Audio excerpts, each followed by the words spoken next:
ശബരിമലയെ തകർക്കാൻ ബോധപൂർവം പ്രചാരണമുണ്ടായോ എന്ന് സംശയിക്കുന്നുവെന്ന് ദേവസ്വം മന്ത്രി കെ രാധാകൃഷ്ണൻ സഭയിൽ. ആന്ധ്രയിലുണ്ടായ അക്രമം ശബരിമലയിൽ നടന്നതാണെന്ന് വ്യാജ പ്രചരണം നടത്തി.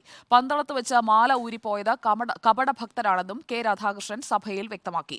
പല സംസ്ഥാനത്തു നിന്ന് വന്നവർ അവരുടെ ഭാഷയിൽ സർക്കാരിനെ കുറ്റം പറഞ്ഞുവെന്ന് പി.സി. വിശ്വനാഥ് സഭയിൽ പറഞ്ഞു. ഈ വർഷം തിരക്ക് ചില സന്ദർഭങ്ങളിൽ വർദ്ധിച്ചു വന്നേ. അതിൻ്റെ ഭാഗമായിട്ട് ചില ദിവസങ്ങളിൽ ചില പ്രശ്നങ്ങളുണ്ടായിരുന്നു.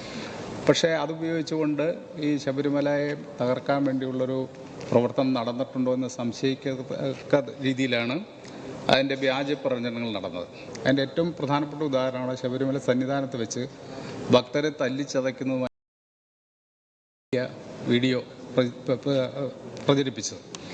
യഥാർത്ഥത്തിൽ ആ ഭക്തൻ എന്ന് പറയുന്ന ആളെ തല്ലുന്നത് ആന്ധ്രയിലോ തെലങ്കാനയിലോ മറ്റോ വെച്ചാണ്.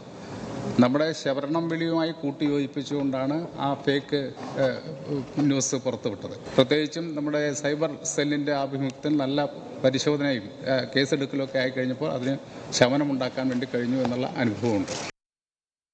ഈ വർഷത്തെ ഒരു അനുഭവത്തിൽ നമ്മൾ വല്ലാണ്ട് തിരക്ക് കൂടിയ സമയത്ത് ശബരിമലയിലെ വെർച്വൽ ക്യൂയുടെ നമ്പർ കുറച്ചു.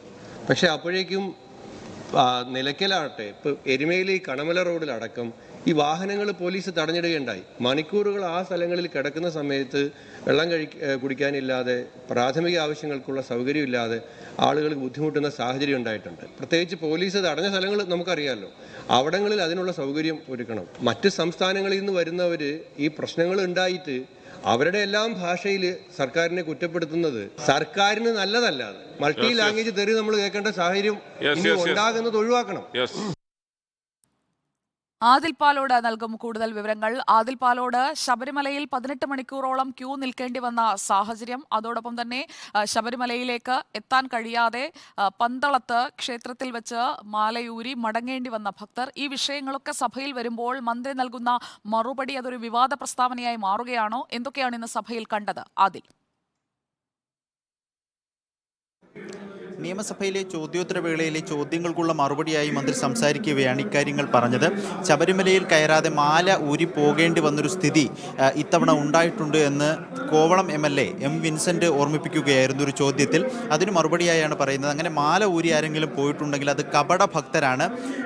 സാധാരണ നിന്നിട്ടുള്ള യഥാർത്ഥ ഭക്തരാണെങ്കിൽ ഒരിക്കലും മാല ഊരി പോവുകയില്ല. മുൻപൊക്കെ ദിവസങ്ങൾ നിന്ന് സന്നിധാനത്തെത്തി ദർശനം കഴിഞ്ഞ് മടങ്ങുന്നവരുണ്ടായിരുന്നു. അങ്ങനെയേ യഥാർത്ഥ ഭക്തർ ചെയ്യുകയുള്ളൂ എന്നാണ് മന്ത്രിയുടെ പ്രതികരണം. ഒപ്പം ബോധപൂർവം ശബരിമലയെ തകർക്കാനുള്ള ശ്രമങ്ങളുണ്ടായി, വ്യാജ പ്രചരണമുണ്ടായി. ആന്ധ്രയിലോ തെലങ്കാനയിലോ നടന്ന ഒരു അതിക്രമത്തിൻ്റെ ദൃശ്യങ്ങളും ശരണം വിളികളും കൂട്ടിച്ചേർത്ത് ഒരു വാർത്ത എന്ന നിലയിൽ പടച്ചുവിട്ടത് പ്രചരിപ്പിക്കുന്നൊരു സാഹചര്യമുണ്ടായി. ഈ നിലയ്ക്ക് വ്യാജമായി ശബരിമലയെ തകർക്കാനുള്ള വാർത്തകൾ നിർമ്മിക്കുകയും അത് പ്രചരിപ്പിക്കുകയും അത് ദേശീയ അടിസ്ഥാനത്തിൽ തന്നെ പ്രചരിപ്പിക്കുകയും ചെയ്യുന്നൊരു സ്ഥിതി ഉണ്ടായി എന്നും മന്ത്രി വ്യക്തമാക്കുന്നു.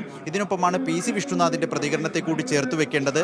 വലിയ തോതിൽ ശബരിമലയിൽ ബുദ്ധിമുട്ടുണ്ടായി, മൾട്ടി ലാംഗ്വേജ് തെറി കേൾക്കേണ്ട ഒരു സ്ഥിതി സർക്കാരിന് വന്നു എന്നുള്ളതാണ് PC വിഷ്ണുനാഥ് പ്രതിപക്ഷത്ത് നിന്നും ഒരു ചോദ്യം ചോദിക്കുന്നതിനിടെ കൃത്യമായി തന്നെ വിമർശനം സർക്കാരിന് നേരെ ഉന്നയിക്കുന്നത്. ഏതായാലും ശബരിമലയുടെ കാര്യത്തിൽ ശബരിമല സീസൺ ഉണ്ടായ തിരക്കുകൾ, ശബരിമല സീസണിലെ വിമർശനങ്ങളൊക്കെ വീണ്ടും സഭയിലേക്ക് വരുന്നു എന്നുള്ളതാണ്. ഈ സഭയിലെത്തുമ്പോഴും ബോധപൂർവമായി ചിലർ ശബരിമലയെ തകർക്കാനും ശബരിമലയ്ക്കെതിരെ പ്രചരണങ്ങൾ നടത്താനും ശ്രമിച്ചു എന്ന പ്രതിരോധമാണ് മന്ത്രി തീർക്കുന്നത്. ഓക്കെ, ആദിൽ പാലോടാണ് വിവരങ്ങൾ നൽകിയത് തിരുവനന്തപുരത്ത് നിന്ന്.